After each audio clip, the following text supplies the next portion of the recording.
కార్తీక మాసం సందర్భంగా నేను ఈ వీడియో చేస్తున్నాను. హాయ్ ఫ్రెండ్స్,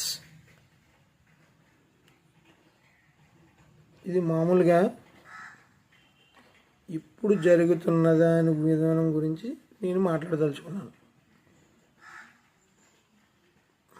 భగవంతుడు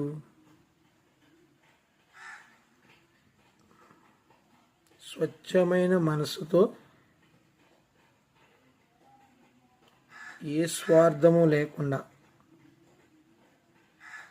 తన పని తను చేసుకుంటూ ఇతరుల గురించి ఆలోచించకుండా అయితే నీ వల్ల అయితే సాయం చేయి. సాయం చేయకపోయినా నష్టమేం లేదు. బాధ పెట్టకూడదు, ఇతరులకి హాని చేయకూడదు.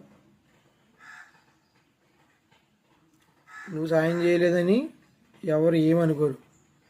కాకపోతే ఎదుటి వారిని ఇబ్బంది పెట్టకుండా ఉంటే చాలు.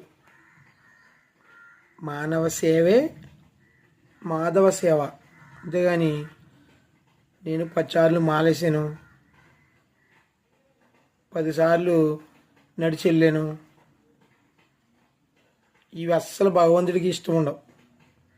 నీ మనసు కరెక్ట్గా ఉందో లేదో ఒక్కసారి గుర్తించుకుని, నువ్వు మాలే అవసరం లేదు, కొండకి నడిచి వెళ్ళక్కర్లేదు, పొర్లు దండాలు పెట్టక్కర్లేదు, ఏమీ చేయక్కర్లేదు. ఒకరికి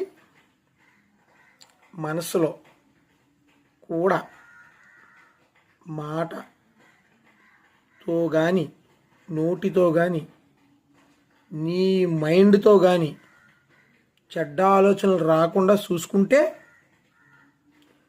నువ్వు 1,000,000 సార్లు మాలేసినట్టు. అలా నువ్వు ఉన్నావో లేదో ఒక్కసారి చెక్ చేసుకో. అంటే నేను ఎవరికి చెప్తాను ఈ విషయం? మంచి వాళ్ళకి చెప్తాను, చెడ్డ వాళ్ళకి చెప్తాను, అందరికీ చెప్తున్నాను. అలాగా మంచిగా ఉండగలిగితే మనం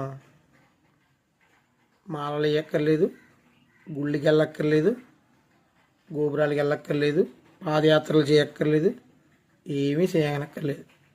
భగవంతుడు ఎప్పుడు మన పక్కనే ఉంటాడు. నువ్వేం చేస్తున్నావో అన్నీ చూస్తాడు.